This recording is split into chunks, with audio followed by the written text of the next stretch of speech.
sont les politicards? Quel est le regard que vous avez justement du contexte burkinabé en termes de liberté d'expression? On n'a jamais mené Norbert au tribunal parce qu'un article qu'il avait écrit était faux. Mais rares font de la politique. La nature est la horreur du vide. La mort du journaliste kamikaze parce qu'il a pratiquement offert sa vie pour qu'il y ait un changement. Nombreux ont de la prétention, mais rares prennent des positions. Qui a été intermédiaire? Nombreux font des jugements, mais rares ont la justesse. Toutes les femmes se battent autant que les hommes. Mais je dirais aussi qu'il y a des ministres hommes qui ne sont pas compétents mais qui sont là quand même. Ou bien.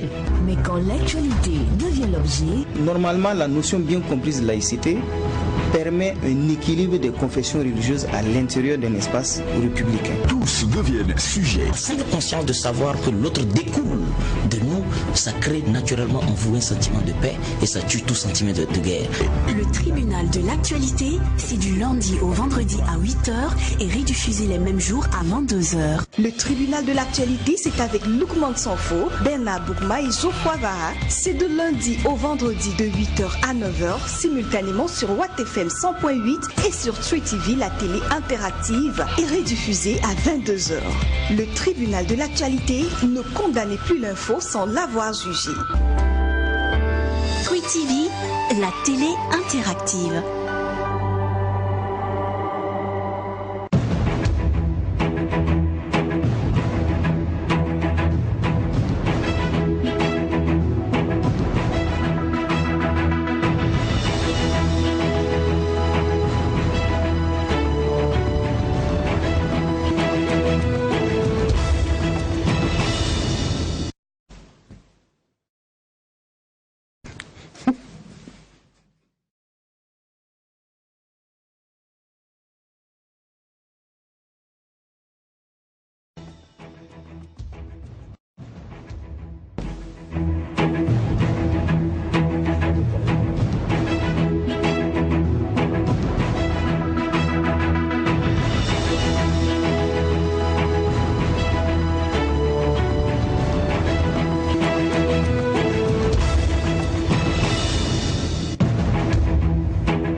Voilà, mesdames, messieurs, bonjour à tous. Merci de votre fidélité sans cesse renouvelée à ce programme.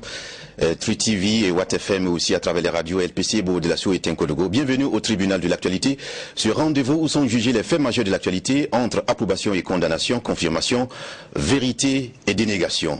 Pour qu'on ne puisse abuser du pouvoir, il faut que, par la disposition des choses, le pouvoir arrête le pouvoir. Les lois inutiles affaiblissent les lois nécessaires.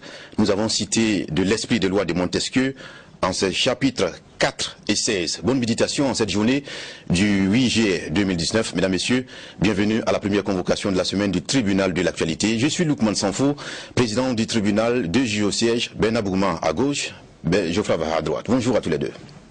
Bonjour président Sanfo, bonjour juge Vaha, bonjour madame, messieurs. Bonjour juge Boukma, bonjour président, bonjour auditeurs et téléspectateurs.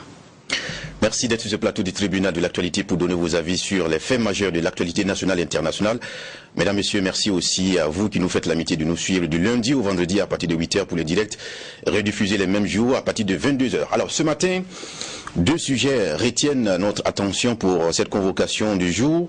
D'abord, l'autosaisine du Conseil constitutionnel dans le débat sur le nouveau code pénal du Burkina Faso voté par l'Assemblée nationale. Alors la juridiction, vous savez, dirigée par Kassoum Kambou, veut contrôler la conformité de cette modification avec la constitution burkinabé. Alors les grands juges ont donc décidé une autosaisine de la loi modificative du code pénal, alors que les organisations professionnelles des médias et les organisations aussi de défense des droits humains se préparaient à attaquer la dite loi par un recours devant le Conseil constitutionnel, en même temps qu'elles attendaient organiser plusieurs activités de débat et de plaidoyer pour dénoncer le caractère dit liberticide de cette loi. on va y porter un jugement puisque c'est un fait inédit au Burkina Faso. Alors dans la deuxième partie aussi, cette information que vous connaissez certainement, le Burkina Faso a obtenu auprès du patrimoine mondial de l'UNESCO l'inscription de ces sites de métallurgie ancienne, un dossier burkinabé qui était d'ailleurs l'unique dossier africain en lice pour la session de Bakou, c'est en Azerbaïdjan, et le Burkina Faso qui avait réussi à inscrire les ruines de l'Europénie et le parc Ali Pendjadji au patrimoine mondial de l'UNESCO. Alors question, que valent ces inscriptions dans un contexte où le Burkina Faso est déclaré zone rouge pour les visiteurs étrangers? On parlera du patrimoine burkinabé de façon générale et de façon particulière et spécifique de la situation du tourisme dans notre pays. Et on pourra aborder une troisième partie de l'émission en parlant du sommet de l'UA qui a été en tout cas tenu ces derniers temps avec des décisions que vous connaissez. Nous allons y revenir en portant un jugement. Bienvenue à tous et à toutes. Voici la première partie de l'émission, les avant-propos des juges au siège.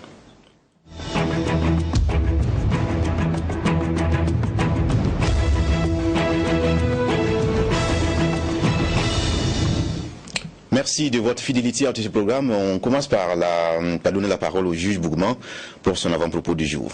Merci Président. Alors nous sommes lundi 8 juillet. C'est en même temps les vacances qui ont sonné, parce qu'avec les derniers résultats du baccalauréat, c'est vrai que ceux qui font le BQP sont en composition, mais bon, c'est pratiquement presque fini pour toutes les écoles. Au niveau primaire, vous souviendrez qu'en réalité, les choses coïncident curieusement avec la date du 14 juillet, donc la date d'anniversaire de l'indépendance de nos ancêtres les Gaulois. C'est curieux, mais ça tourne autour du 10, 12, 13, 14, ou plus tard, 14 juillet, au matin du 15 juillet. En général, toutes les écoles ont fermé. Et donc même au primaire, surtout au niveau du public qui respecte ce calendrier, beaucoup à partir du 10 vont aller en vacances. Donc je souhaite un très bon temps de vacances à tous ces enfants-là, à leurs parents, parce que c'est en même temps un moment d'essoufflement. C'est vrai que par moment sur les cahiers ou sur les bulletins, le résultat peut ne pas être à la hauteur de l'investissement qui a été fait sur effectivement l'enfant, mais bon, c'est un moment de répit, de ressourcement. Bon, il y a des enfants aussi qui n'auront pas de repos, parce que les parents vont les bombarder avec des fameux cours de vacances. Bon, l'appréciation change d'un parent à un autre ou bien d'un spécialiste à un autre en fonction. Mais ça, c'est un autre sujet des vacances. Donc, les cours de vacances ou les activités des vacances. Donc, c'est un temps de repos également pour ces enseignants-là qui ont travaillé d'arrache-pied pour inculquer le savoir à ces enfants et qui traversent eux-mêmes parfois des moments très difficiles, contraintes sécuritaires, des problèmes de salaire non réglés, des papiers qui traînent, le fameux avancement qui traîne ou le mandatement qui traîne. Donc il y a eu toutes ces difficultés-là également que connaissent les enseignants ou le personnel d'encadrement. Donc c'est beaucoup de courage à tous ceux qui interviennent sur cette chaîne-là. Et puis je souhaite de très belles vacances à tous ceux qui sont dans l'univers de l'éducation. Donc au niveau entreprise aussi, il y en a qui vont s'apprêter à aller en congé. Certains c'est en juillet, d'autres c'est en août. Mais quoi qu'il en soit, bonnes vacances à tout le monde et puis très agréable semaine à tout le monde. Et on annonce aussi que le tribunal, c'est pour le mois d'août. Oui. Merci à vous, Bernard Bougman, pour ce regard. Géoffroy, c'est à vous, pour votre avant-propos. Merci, Président. Moi, j'aurai un avant-propos quand même assez bref. Cela concerne une structure qui a été lancée ce week-end-là. Et c'est le Front africain de la jeunesse contre l'extrémisme violent, en abrégé FAGEV. Et il a déroulé ses missions et donc ses objectifs. C'est dénoncer tout ce qu'il y a comme extrémisme violent, lutter contre cela, et puis condamner aussi tout ce qu'il y a comme acte terroriste. Et il y a aussi comment dire cela, il y a une déclaration qui a été lue, la déclaration de Ouagadougou, mais ce sur quoi je veux m'arrêter, c'est d'abord déjà dire que l'initiative en elle-même venue de la jeunesse africaine, elle est très bonne, parce qu'on a vu dans la salle plusieurs visages, pas seulement de jeunes burkinabés, et celui-même qui a lu la déclaration, c'est Assi Franck, c'est le président de la FESI ici. Peut-être certains n'ont pas reconnu le visage. C'est vrai qu'il s'était il avait porté comment on appelle ça, les vêtements qui sont propres aux Sahéliens, mais c'est bien ivoirien, c'est le président de la FESI qui avait été incarcéré il n'y a pas si longtemps et tout. Moi je m'arrête un peu là-dessus. Pourquoi? Parce que là on parle d'extrémisme violent, c'est vrai qu'on parle de fondamentalisme et autre chose, mais en même temps celui qui lit la déclaration, il vient aussi d'un mouvement, la FESI, qui a été connu pour ses choix qui ont été ceux aussi d'une expression très violente sur les espaces universitaires. Et ça, personne ne peut le dénier. C'est vraiment, je me rappelle qu'au détour d'un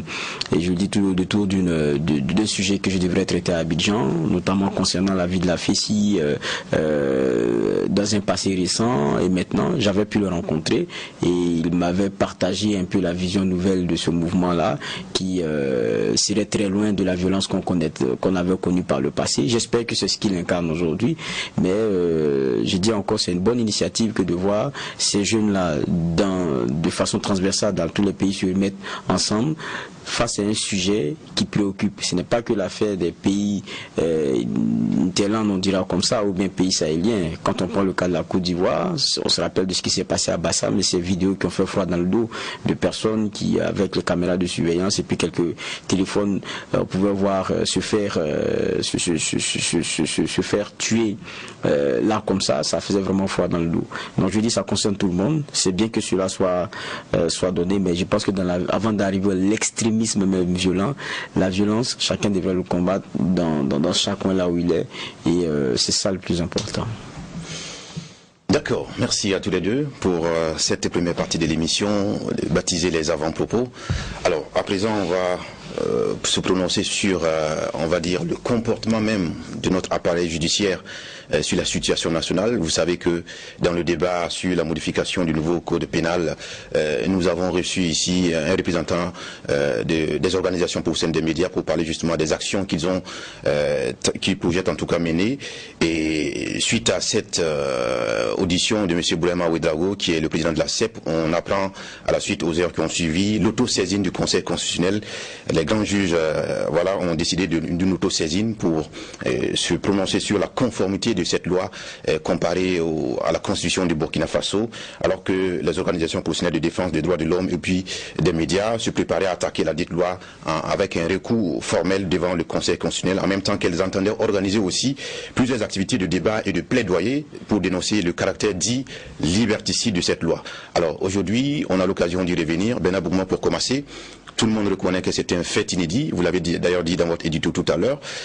Qu'est-ce qui retient tout de suite quand on apprend cette autosaisine du Conseil constitutionnel? Justement, c'est une première sous la 4e République, donc c'est historique que le Conseil constitutionnel s'autosaisisse d'une telle situation et informe les principaux concernés, que sont le président de l'Assemblée nationale, le président du Faso, le Premier ministre, de ce que, en tant que effectivement garant de la fiabilité de la loi, donc de leur conformité vis-à-vis de la Constitution, eux, grands juges, ont pris effectivement sur eux la responsabilité d'examiner la conformité de cette loi-là avec les dispositions qui existent au niveau de la Constitution avant toute chose. Donc, ce qui également induit que pour le moment, les actions qui étaient entreprises soient stoppées. Donc, notamment, alors qu'on ne peut pas pour le moment promulguer. Le président du Faso? Le président du Faso ne peut pas promulguer la loi. Et ensuite, les manifestations de protestation qui avaient cours devant le Conseil constitutionnel pour déposer en même temps le recours a été annulé. Il y a un forum qui devrait s'ouvrir mercredi, mais également qui a été reporté, s'inédit, parce que ça met fin à toutes ces démarches-là. Donc, en attendant que les juges suprêmes puissent regarder et puis donner leur lecture, et après, maintenant, on verra l'appréciation. Donc, c'est déjà bien, parce que c'est un bon pas pour notre démocratie, c'est un bon point pour notre démocratie, où on avait maintenant, je pense que le temps où on a des institutions qui sa résonance ou bien des choses qui passent comme une lettre à la poste est en train d'être révolu. Je ne dis pas révolu, parce que c'est tout un processus. La démocratie, c'est toute une construction. Petit à petit, étape par étape, nous allons y venir. Ajouter à d'autres dossiers qui ont été élagués par la justice, dont on ne pouvait pas s'imaginer que ça allait être possible, les choses quand même sont en train de prendre un très bon tournant. Et de plus en plus, c'est la justice elle-même qui gagne en crédibilité. Moi, je ne parle pas comme s'il y a une décision qui a été rendue pour dire d'arrêter la loi, de renvoyer la loi, mais le fait déjà de s'auto-saisir de la loi pour dire nous allons regarder est déjà un bon point. C'est quelque chose qu'on n'avait pas vu. Sous la 4e République, c'est déjà un bon point. Je pense que nous sommes toujours sous la 4e République. Évidemment. Voilà, donc c'est déjà un très bon point. C'est cette appréciation positive que moi je dénote déjà d'entrer en matière, même si pour le moment c'est juste pour examiner la conformité, ce n'est pas pour dire qu'elle est conforme ou pas conforme à notre constitution, c'est pour regarder si elle est conforme ou pas conforme. Donc il y a encore une autre étape à venir. Évidemment, mais en attendant cette étape, vous dites que c'est une bonne chose, c'est un bon pas.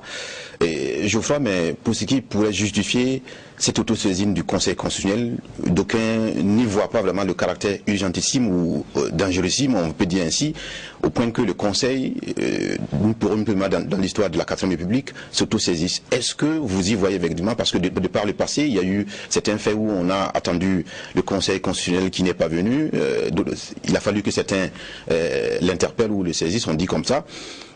Quel est votre regard pour cette fois-ci, cette autosaisine? Moi, je crois que c'est que ceux qui pensent que le sujet n'était pas, s'il n'y avait pas de quoi fouetter un chat et que les organisations de médias faisaient un tollé pour rien, on leur réponse ici et maintenant. Ça veut dire que le tournant que nous étions en train de prendre, il est importantissime. Et ça mérite un regard particulier. Parce qu'on est en train de parler de choses graves, sensibles et qui ont un impact fort. Donc, penser que ça allait passer comme ça, comme une lettre à la poste, ou bien que ça ne devrait pas susciter autant de vagues, c'est qu'on s'est trompé. Je pense que c'est pour moi implacable, déjà. Sinon, on ne serait pas dans cette première-là. Et puis en même temps, n'oublions pas que pour moi, quand je regarde aussi, ça sauve un peu quelqu'un, le président du Faso, quoi qu'on dise. Et pourquoi? Parce que, pourquoi est-ce que vous voyez les organisations des médias reportent déjà la rencontre de mercredi qui voulait interroger sur les raisons de la prise de cette de l'adoption de cette loi-là, et en plus interroger aussi évidemment la loi en elle-même dans sa formulation, qui selon les professionnels des médias était quand même un peu trop généraliste et qui permettait notamment à l'homme de droit de décider un peu de tout, et ça lui donnait trop de largesse.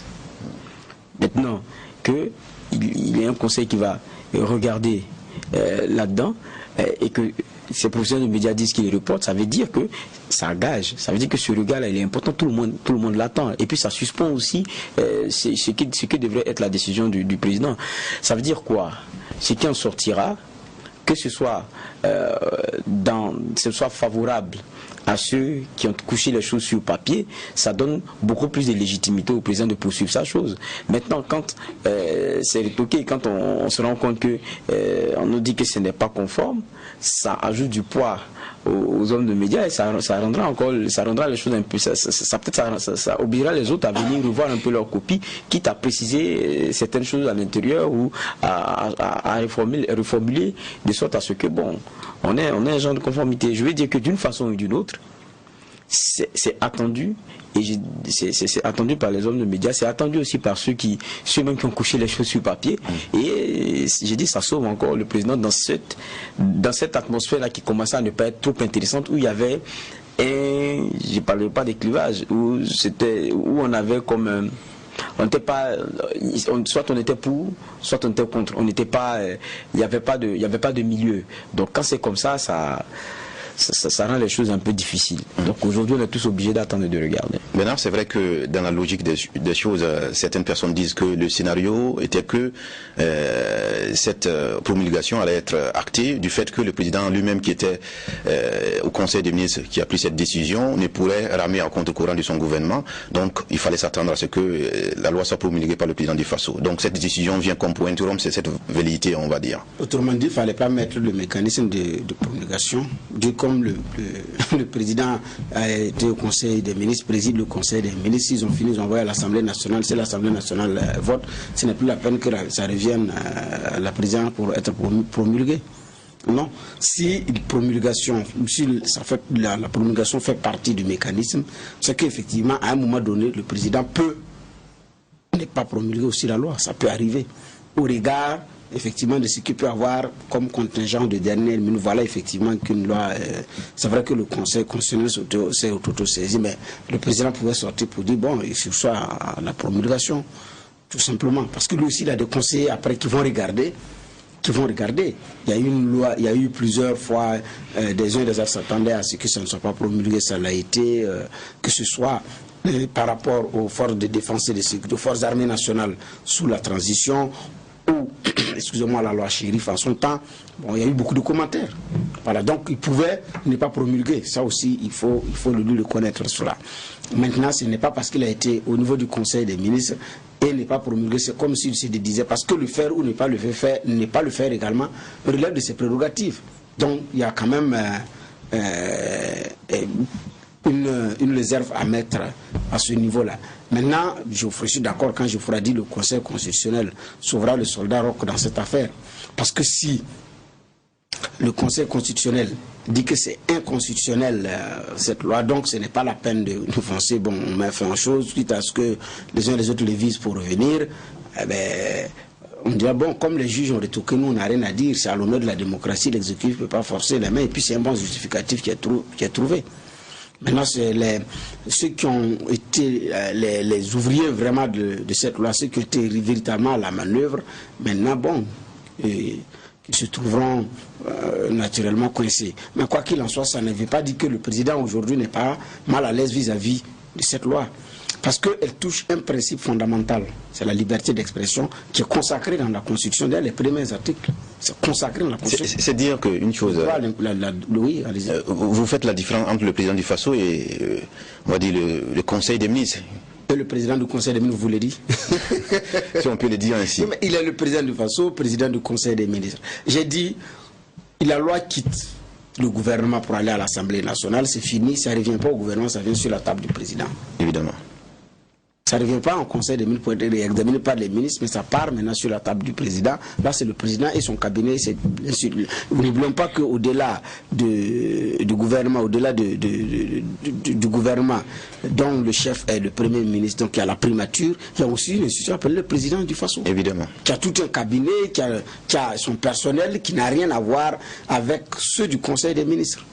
Là-bas aussi, c'est une autre machine. Et donc, quand la loi quitte le gouvernement pour aller à l'Assemblée, après l'Assemblée, maintenant ça atterrit à la présidente du Faso, sur la table du président. Et donc, ici, je ne sais pas comment le mécanisme interne au niveau du Conseil des ministres fonctionne, les décisions se prennent comment, quelle est la voix du président du Faso en cas de conflit par rapport à... quand il y a des divergences sur une mesure à prendre, sa voix est-elle prépondérante ou bien on passe au vote, ou bien parce qu'il y a un mécanisme peut-être de fonctionnement interne qui parfois, même s'il ne veut pas, c'est difficile, je ne sais pas. Donc parce qu'il y a un conseil et il y a un mode de fonctionnement. Est-ce que sa voix est prépondérante quand il y a des divergences? Je ne sais pas. Ou bien il attend, s'il est battu au débat, il attend pour ne pas promulguer sur sa table. Ça vraiment. C'est pourquoi j'ai dit, je prends les choses avec réserve. Mais ça ne veut pas dire que, ayant été au Conseil des ministres, qui a consacré effectivement le départ de la loi à l'Assemblée nationale, il n'est pas co-responsable. Ça, non, ça, c'est pas possible. Donc il y a en même temps qu'il se dit, s'il refuse de promulguer ou sur le Conseil... Et qu'est-ce que vous dites de l'esprit de collégialité de l'équipe gouvernementale? Jusqu'à présent, moi je n'ai pas entendu une voix dissonante par rapport à cette loi. Aucune loi dissonante. Donc, ça veut dire qu'ils sont tous solidaires de cette décision. Justement, il y en a qui vont vous dire peut-être sous cap que nous on n'était pas d'accord, tout, mais jusqu'à présent on n'a rien entendu de contraire à cela. Au contraire, qui dit que c'est des avancées, c'est des paramètres à mettre. On est d'accord pour les paramètres. Mais comme l'a si bien dit le président de la CEP, Bourema Ouedraogo, il faut éviter de mélanger les torchons et les serviettes. Je pense que c'est beaucoup plus à ce niveau-là. Sinon, les uns et les autres sont d'accord pour la régulation sur Internet. Ce n'est pas un espace de non-droit. Bado dit que lui, Bado a été donné pour mort. Son fils... Il l'a appris par les réseaux sociaux. Par les réseaux sociaux, il s'inquiétait, il appelle pour savoir qui voudrait être à la place de Bado. Personne. Quand on apprend qu'il y a une maison de religieux ou de religieux qui est encerclée par des terroristes, la gendarmerie ne vient pas, et alors qu'il n'y a rien, et vous affolez des parents de ces personnes-là qui y vivent, comprenez que quand même, il y a de la régulation à y mettre. Ou bien quand on dit qu'il y a des forces de défense et de sécurité qui sont tombées, et pourtant il n'y a même pas eu un seul coup de feu qui a été envoyé par moment, il y a des moments où c'est pas vrai. Et c'est pas bon, c'est pas bien, là il faut réguler. Maintenant, c'est en voulant réguler qu'on veut en même temps régler des problèmes, régler des comptes à des gens. Ça se laisse transparaître. Quand vous lisez certaines dispositions, vous fermez les yeux, vous voyez que c'est un tel activiste ou bien c'est une telle activité qui est ciblée. Et ça, la loi doit avoir un caractère impersonnel. Vous le lisez, vous sentez que ce message doit forcément s'adresser à... Non, en ce moment-là, il y a des limites objectives. Donc, il y a une nécessité à revoir. Donc, c'est pourquoi moi je dis qu'il y a une nécessité à revoir. Maintenant... Je ferai une réaction sur vos propos. Allez-y. J'ai perdu le fil. Hein. Vous avez perdu le fil. J'ai perdu le fil. Vous demandez la parole depuis. Ouais, depuis, donc j'ai perdu le fil. Mais moi, je crois aussi que il faut comprendre qu'il y a, pour moi, il y a un administratif exécutif. Mais si après cela est soumis au président, ça veut dire que ça a tout son sens. Regardez très bien. Au Conseil des ministres, il y a d'abord même avant qu'on y passe, on avait tous vent que ça venait. Après, on nous a dit que non, il y aura des concertations. Je pense que Brahima l'avait rappelé ici. Et après, c'est introduit. Mais quand c'est défendu, c'est après l'âge concertation. Mais regardez ce qu'ils sont en train de créer comme remous. Est-ce que le président, lui, quand il s'assoit au Conseil des ministres, il a le même retour aujourd'hui que lorsqu'il y était assis avec l'administratif exécutif? C'est plus le même. Donc, la large concertation dont on parlait, c'est de quelle large concertation on parle? Pourquoi est-ce que ça fait autant controverse s'il y avait vraiment large concertation? C'est vrai que quand on dit qu'il y a large concertation, ça ne veut pas dire qu'on prend forcément les avis de tout le monde, mais ce n'est pas aussi un folklore, les larges concertations. Et puis il faudrait qu'il y ait vraiment large concertation. Et c'est ce sur quoi je pense que la critique aussi est formulée. Mais est-ce qu'on n'est pas dans la même situation qu'au temps de débat sur l'article 37, où le président du Faso devait consulter à la fois la majorité et l'opposition, alors qu'il est l'objet même de la situation, on va dire? Ça n'a rien à voir. Ici, je pense que c'est très clair. On vous dit avant de diffuser presque vos éléments, il faut un contrôle a priori. Moi, je ne sais pas ça répond à quoi. Notre métier qu'on fait, ça n'a jamais été comme ça. Avant de diffuser un reportage, un contrôle a priori, ça veut dire comment c'est qu'on dit ça, on vous préjuge d'un certain nombre de choses. À quoi ça rime? Même la question de votre présence sur certains sites. Ça veut dire que c'est une information qu'on veut contrôler. Pourquoi? C'est le problème de fond qu'on veut poser ici. C'est le problème de fond qu'il faut poser ici. Ce n'est pas, quand on parle de réseaux sociaux, combien de personnes ont été convoquées devant les tribunaux pour avoir écrit ceci ou cela, ou même pour avoir tenu des propos sur quelqu'un? Il n'y en a pas eu déjà? Il y en a eu plusieurs. Donc c'est pas ça qui vient, je sais pas moi, chambouler tout ou quoi que ce soit. Ça n'a rien à voir. Nous on pose le problème de notre métier. Et de la façon dont ça pourrait restreindre l'exercice de ce métier-là. Et comment est-ce que ça pourrait servir de moyen de contrôle? C'est de ça qu'il s'agit, de sorte à ce qu'on ne puisse pas dire certaines vérités. C'est là le débat de fond que nous posons. Sinon, pour les autres choses, moi je crois que c'est pas... Mesdames, vous avez demandé la parole, allez-y. Oui, en fait, ici, c'est le caractère, quand vous lisez, vous ne savez, tout est mis... C'est trop généraliste. C'est trop généraliste. Alors que vous prenez à la commission des lois, des organisations de la société civile, qui a fait un travail, d'un point de vue pertinent, et qui a été reversé au niveau de la KJDS, d'ailleurs, qui a saisi ces messieurs-là, c'est pratiquement dans les dernières minutes.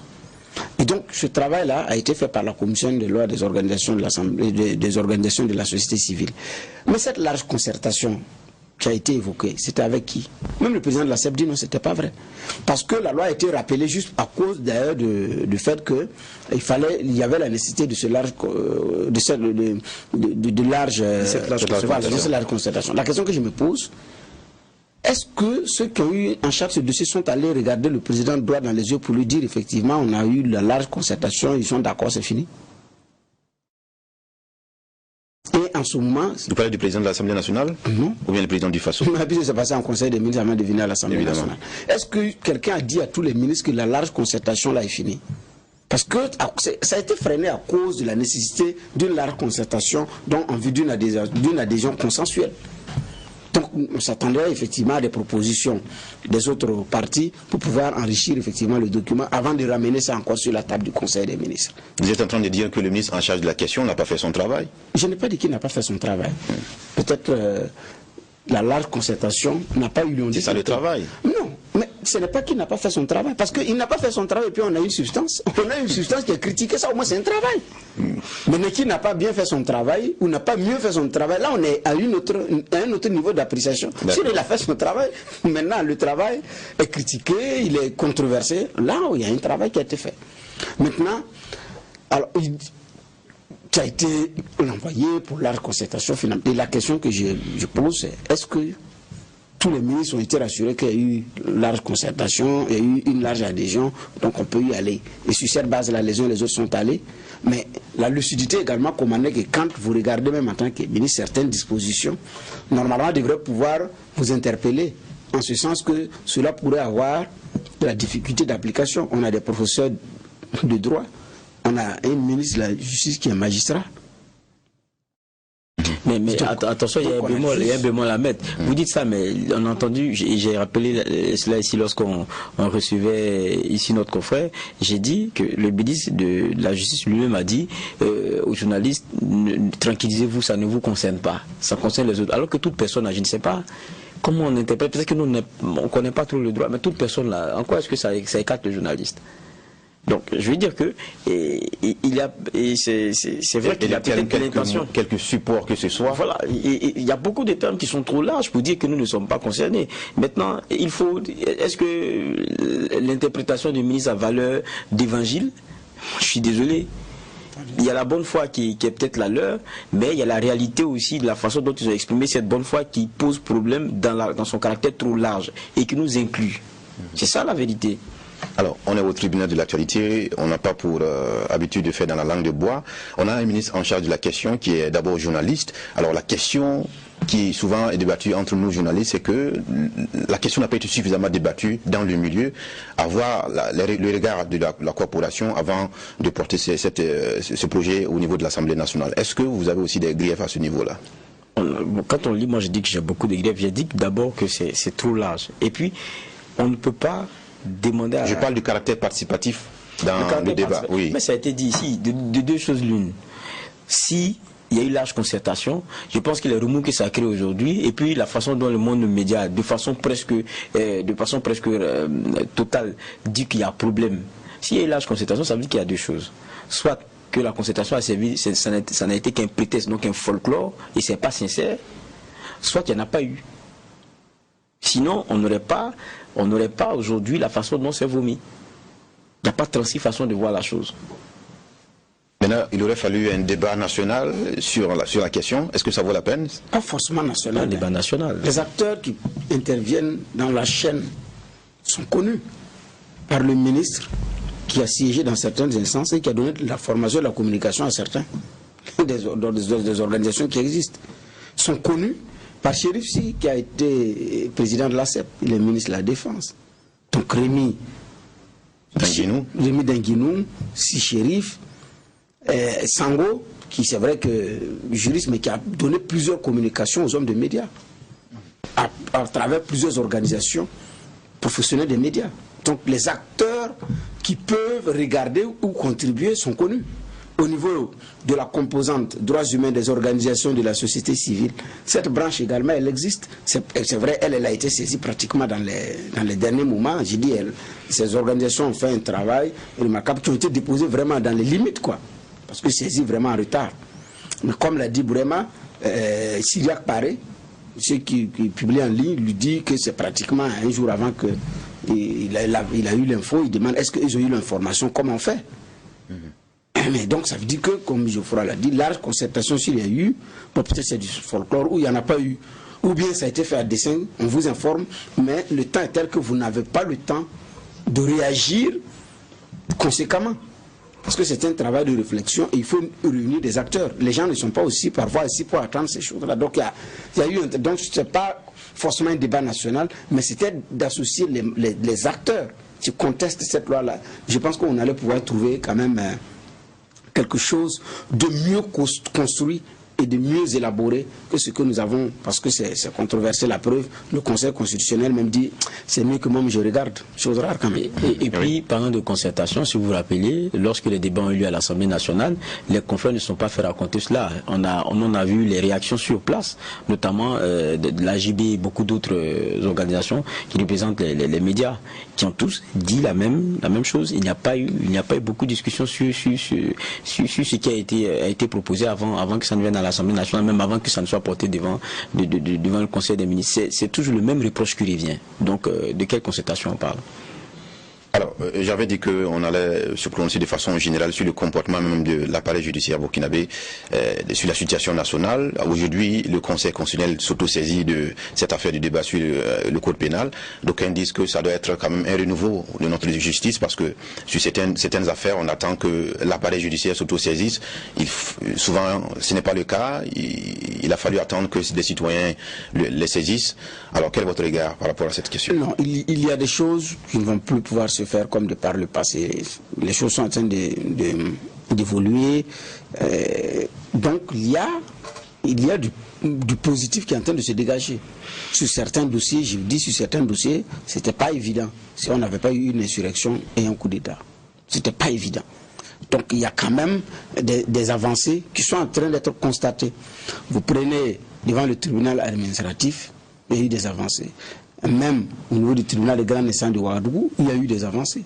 Sur certains dossiers, je ne vais pas me rappeler, il y en a beaucoup quand même. Donc, et on est encore avec, on a ce acte-là, qui est une première, comme je l'ai dit, mais aussi qui est en même temps historique. Donc, ça veut dire qu'il y a des choses qui avancent. Donc, j'ai dit, c'est en même temps un virage entre une justice et puis les justiciables qui n'avaient pas confiance à la justice, qui ne voulaient pas y aller, mais il y a quand même de l'espoir que les choses vont aller sont en train d'aller dans le bon sens. C'est pourquoi j'ai dit, c'est déjà un bon point, que notre jeune démocratie, petit à petit, est en train de prendre le galon. Et ça, c'est un point positif. C'est vrai que la décision définitive n'est pas encore rendue, mais la démarche déjà, elle est à saluer. Je vois quelqu'un s'est amusé une fois en disant que si l'appareil judiciaire burkinabé, la justice classique, se comportait comme le tribunal de l'actualité, qui s'auto-saisit tout de suite de ces affaires-là, on aurait eu un meilleur fonctionnement et on aurait renoué la confiance qui était en tout cas mise à mal entre le justiciable et l'appareil judiciaire. Quel est votre regard? Quand on parle du Conseil, lui, vous pouvez aller le saisir. Je pense que c'était la dynamique aussi des confrères ici. Quand on les a reçus, ils ont dit d'abord qu'ils avaient écrit une lettre interpellative, mais qu'ils étaient dans la dynamique de construire un bon dossier et puis saisir ce conseil. Donc c'est la démarche. Je pense qu'il ne faudrait pas que vous pensiez que votre bonheur doit être fait forcément malgré vous. Et ça, c'est dans la culture aujourd'hui, notamment des citoyens. C'est lorsqu'on se sent lésé du point de vue du droit, d'être en justice, de faire la dynamique soi-même. Et c'est comme ça que petit à petit interpellé, et plusieurs fois, cette justice-là aussi à un moment donné dira, ah écoutez, faudrait pas attendre par exemple que sur certains dossiers on peut se saisir nous-mêmes de certains cas. Le débat par exemple sur ce qui a été adopté, il a été fait sur tous les médias, et je pense que ça a eu le mérite aussi d'interpeller forcément ce conseil qui regarde aussi, qui est en train de se faire. Donc quand beaucoup de questions sont posées comme ça, sur lesquelles vous avez matière pour répondre, quelquefois vous dites à un moment donné, il ne faut pas attendre. Et puis ça dépend de la sensibilité aussi du dossier. Et je pense que, et je le dis encore, s'il y a une autosaisine, ce qui est rare, c'est bien parce que le sujet, il est vraiment très très très important et il est sensible. Et c'était logique de voir tout ce qu'il y a autour aujourd'hui en termes de réaction. D'accord. En tout cas, on attendra de voir comment est-ce que le Conseil constitutionnel va donner son avis sur la question. On a tous suspendu à cette décision qui va sortir dans les jours à venir. Merci à tous les deux d'avoir donné vos avis sur cette autosaisine du Conseil constitutionnel dans le débat sur le code pénal burkinabé. Alors on va maintenant parler culture, puisque vous savez que le Burkina Faso a obtenu auprès du patrimoine mondial de l'UNESCO l'inscription de ses sites de métallurgie ancienne, un dossier qui a été défendu et d'ailleurs qui était l'unique dossier africain, il faut le préciser, en liste pour cette session de Bankou, c'est en Azerbaïdjan. l'Azerbaïdjan. Et le Burkina Faso, il faut le préciser, avait réussi à inscrire les ruines de l'Europénie et aussi le parc d'Arli au patrimoine mondial de l'UNESCO. Alors, beaucoup se posent la question à savoir que valent ces inscriptions dans un contexte où notre pays, le Burkina Faso, est déclaré zone rouge par certains visiteurs étrangers.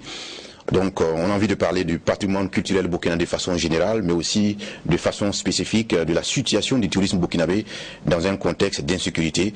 Alors, on y porte un jugement.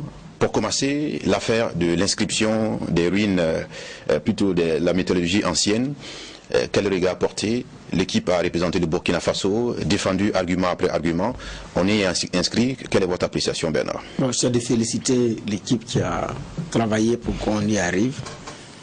C'est reconnaître qu'effectivement le Burkina Faso a de l'expertise à revendre, mais on a aussi un patrimoine à révéler à la face du monde pour montrer que également nous avons une richesse, et on a plusieurs d'ailleurs types de richesses au niveau du Burkina Faso, mal valorisées ou peu valorisées, ou peut-être qu'on n'en parle même pas. Donc c'est de saluer les deux entités là et les féliciter. Et ensuite c'est un bon point.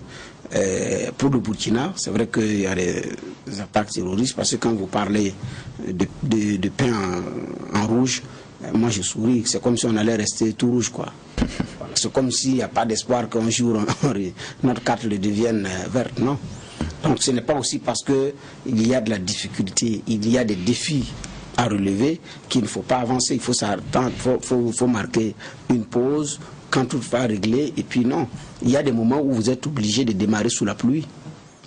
Vous ne pouvez pas, c'est pas une affaire de comme il pleut, on attend la fin de la pluie. Vous démarrez sous la pluie parce que vous y allez. Donc, comme le disent les Chinois, il n'y a pas de vent contraire pour celui qui sait là où il va. Donc, au milieu de ces difficultés-là, c'est de pouvoir avancer, c'est de pouvoir sereinement dire, il y a ça, mais en réalité aussi, il y a cette richesse, il y a ceci ou cela.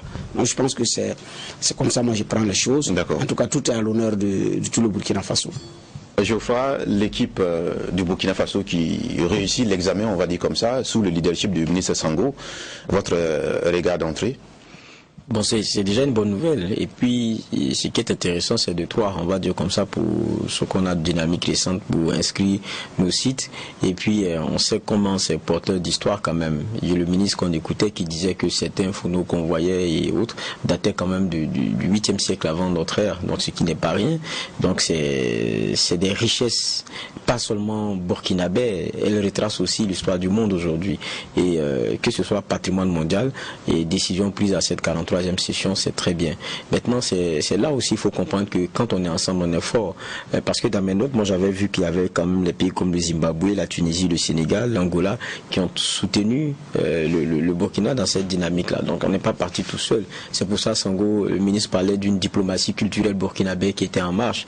Donc ça, c'est bien. Vous savez, c'est un travail scientifique d'abord qu'il y a derrière. C'est-à-dire que prouver que c'est aussi vieux, prouver que les pratiques et la façon dont ce fait a été fait, c'est vraiment singulier et tout. C'est un travail qui a été fait. Il faut dire chapeau au ministère de la Culture et à ses techniciens. C'est pas que des grèves, hein. Quand on parle de nos ministères, il y a aussi ce travail-là qui est abattu, et ça il faut le reconnaître. Chapeau aussi bas au ministre Sango, qui a pu qui a permis aussi que tout cela soit fait peut-être dans la sérénité, parce que ça demande de l'argent, ces choses-là. Vous savez, souvent voyez un peu quand on parle de sport, pour aller représenter même le pays quelque part, et pour même les chambres d'hôtel c'est compliqué. Donc comprenez qu'il y a un effort qui est derrière. Il faut savoir d'abord défendre le dossier aussi et son importance parmi les vôtres, avoir d'autres personnes autour, comme j'ai cité, comme pays qui vous accompagnent, et puis aller défendre ça devant le reste du monde pour dire que c'est important. Maintenant, qu'est-ce que le Burkina en retour? C'est qu'il y a une grosse protection aussi de ces lieux-là, et puis deuxièmement aussi, il y aura une bonne dynamique de conservation de ces lieux, ce qui est très intéressant. Et puis le mettre au patrimoine mondial, c'est culturellement quelque chose qui cristallise les attentions. Il y a des puristes du domaine, il y a beaucoup de gens qui viendront voir. Donc c'est des retombées positives pour le Burkina Faso. Maintenant, tout à l'heure, vous disiez quelque chose. Vous dites Burkina peint en rouge. Nous ne sommes pas peints en rouge. Parce que dans notre triptyque à nous, on est vert. C'est quelqu'un qui nous a peint en rouge. Mais celui qui nous peint en rouge, est-ce que lui-même il est vert? C'est ça la réalité. Pourquoi nous peint en rouge? C'est parce qu'on est tapé. Il est des fois même plus tapé que nous. Est-ce que c'est faux? Mais la différence, c'est que celui qui peint en rouge est celui qui souvent est la cible touristique, si on veut dire ainsi. C'est la personne qui est censée venir visiter cette pour avoir des retombées financières. Qui nous paie en rouge? Arrêtons, peut-être qu'on va donner la réalité. Ben, si on veut peindre les gens en rouge avec la question des attaques et puis la façon dont cela est fait, je pense que nous tous on sera en rouge. Hein. Donc il faudrait qu'on se mette dans notre tête aussi quelque part que il y a peut-être la communication qui est voulue pour nous, mais il y a aussi nous à inverser la tendance et à dire que ce rouge n'est pas ce que les gens croient. Ça vit bien au Burkina Faso. En certains lieux, il y a cette positivité là, mais il y a une réalité, c'est qu'il y a un travail à faire aussi dans certaines zones du Burkina Faso où la condition n'est pas facile, où l'insécurité est prégnante, où il y a une bonne réponse à donner. Parce qu'il ne faut pas caresser nos gars là dans le sens du poil. Il y a un travail à faire aussi, ça c'est vrai. Oui, c'est vrai, Bernard, sous les prismes patriotiques, on pourrait dire oui, le Burkina Faso n'est pas un pays en rouge, mais la réalité c'est que, est-ce qu'on fait des choses, vous sentez des choses se faire pour qu'on n'ait pas cette idée vue de l'extérieur? L'idée vue de l'extérieur, vous ne pouvez pas l'empêcher, parce que c'est celui qui regarde qui fait son opinion. Quand la France faisait l'objet d'attaque également, les États-Unis avaient peint certaines localités de la France en rouge. La même France là. Donc ça dépend de qui regarde. Donc ça, en termes de regard extérieur, il y en a également qui disent aux États-Unis il y a une criminalité développée. Parce que c'est rare qu'il n'y ait pas au moins un pistolet qui tue chaque jour. Parce que comme le port d'armes est autorisé à tous les citoyens américains, il y a beaucoup de crimes individuels. Donc, mais il y a des gens qui débattent parfois et qui tirent aussi. Donc tout dépend du regard. Donc dit attention, c'est un pays dangereux, la criminalité est développée dans certains États, dans d'autres États c'est vraiment, il faut faire très attention, il faut être armé, il faut faire ceci. C'est un regard, le regard extérieur est toujours, ça se regarde avec les yeux de celui qui regarde et avec les appréciations qu'il donne lui-même. Maintenant, de l'intérieur, quel regard moi j'ai? Pendant l'insurrection, j'ai lu et écouté les interventions de certains journalistes de la presse étrangère et parfois vous vous demandez si c'est monsieur la parole de Ouagadougou. C'est comme si toutes les entrées de Ouaga étaient, pendant l'insurrection, je ne parle pas du coup d'état, insurrection, c'est comme toutes les entrées de Ouagadougou là étaient barricadées, ça tirait partout. Je vous assure. En ce moment, il n'y avait même pas un coup de feu. Le regard extérieur, il peut être manipulé à souhait et tout. J'ai dit, ça dépend aussi de qui regarde et quelles sont leurs clés. Parce que chaque pays aussi a des clés. Dit, bon, si ça atteint tel niveau, nous donne tel couleur. Si ça atteint tel niveau, nous donne. Donc, c'est les clés de. Voilà. Donc, c'est pourquoi je. Mais quelle est la réaction qui s'y a? Il faut faire fi de cela, de cette appréciation extérieure. Ce n'est pas faire fi de cela. C'est de se dire qu'on a des. C'est pourquoi j'ai dit, on a des défis à relever. Là, on n'a pas plongé jusqu'au fond. Et même si on atteint le fond, on revient à la surface. Même si c'est quelqu'un qui vous a dit à remonter, vous touchez le fond là. Même si vous faites 20 ans dans le fond, et je vous reviendrai à la surface. Tout comme ça peut être un plongeon au fond, et vous revenez. On ne peut pas atteindre le fond sans rebondir. C'est pourquoi j'ai dit, on n'a pas encore touché le fond. Et même si on touche le fond, on va rebondir. Donc il n'y a pas, de mon point de vue, peut-être que je suis suffisamment optimiste que je minimise les choses, mais moi je ne suis pas dans ce défi. J'ai dit, on a des défis, il y a des difficultés réelles. Ça, il ne faut pas le nier. Il y a des gens qui ne dorment plus chez eux. Il y a des déplacés internes. Il y en a qui font l'objet de menaces constantes. Ça, on est d'accord. Mais c'est des défis. Et je me dis qu'un jour, nous allons aussi nous relever. Point. D'accord. Voilà, je pense que ça fait quand même au total 3 sites burkinabés qui sont inscrits au patrimoine mondial de l'UNESCO. D'aucuns se posent la question, depuis qu'on a inscrit récemment l'Orépénie au patrimoine mondial de l'UNESCO, qu'est-ce qu'on en fait? Qui sont ces Burkinabés qui ont visité ces ruines? Est-ce qu'il y a une politique de promotion d'un tourisme interne qui est faite? Quel est votre regard de toute cette situation? Non, mais l'Européenie s'est visité et puis au-delà même de la politique communautaire. Beaucoup même se posent la question, je termine ma question si vous voulez. Ils disent qu'avant ce débat, même pas de ce débat, cette actualité sur l'inscription au site de métallurgie ancienne là, beaucoup ne savent même pas que ça existait au Burkina. Mais ça, il y a un travail à faire. Et ce qui est pour chacun de nous à mieux connaître notre pays, ça aussi c'est une réalité. Il y a un effort d'intérêt à faire. Si on préfère savoir comment ce Big Canyon est et machin, et qu'on ne connaît pas chez nous ce qu'il y a comme richesse, ça c'est l'interrogation. Ça doit être, le questionnement devait être introverti et non accusateur sur l'autre. Non, c'est pas comme ça que moi je vois les choses. Maintenant, quand on parle de l'Européenie, je suis désolé, aujourd'hui il y a beaucoup de visiteurs. L'Européenie, on en parle. Mais il y a une réalité. C'est que l'Européenie est dans le Burkina. et il y a la façon dont le Burkina aussi est présenté, et il y a la réalité aussi de ce Burkina Faso là. C'est ça aussi la vérité. Donc on ne peut pas faire une communication ex nihilo. Non, elle est à s'imbriquer dans une réalité burkinabé qui est celle où on a des défis qui sont la sécurité et beaucoup d'autres choses. Et ça fait que pour convaincre quelqu'un de venir, il y a d'abord des paliers qui sont comme des dônes, qui sont difficiles et infranchissables, qui ne dépendent pas forcément de vous.